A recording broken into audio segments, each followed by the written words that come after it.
Hey there, welcome back to In Layman's Terms. Today, we're going to tackle some important concepts in research: independent variables, dependent variables, and operationalizing.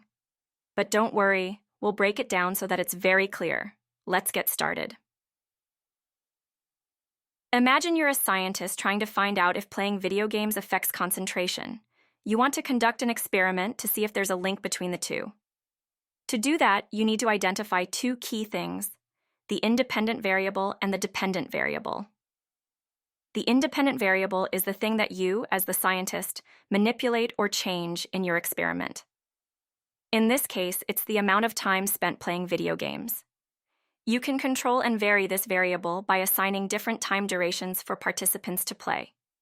Now, the dependent variable is the outcome or result that you're interested in measuring.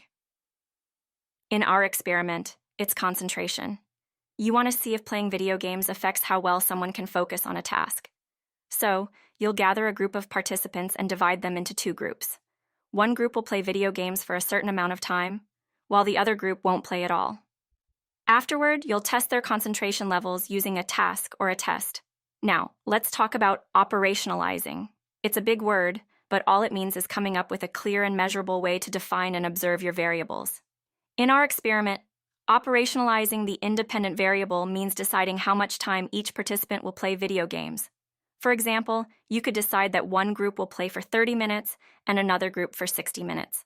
This way, you have a specific and measurable value for the independent variable. Operationalizing the dependent variable means choosing a specific concentration test or task that you can use to measure how well someone can focus. It could be a puzzle, a memory game, or any other activity that requires concentration. And there you have it: independent variables, dependent variables, and operationalizing explained in layman's terms. Remember, the independent variable is what you change in your experiment, the dependent variable is the outcome you measure, and operationalizing means coming up with clear and measurable ways to define and observe these variables. If you found this video helpful, make sure to subscribe to our channel, give it a thumbs up, and share it with your friends. Stay curious, and we'll see you next time on In Layman's Terms.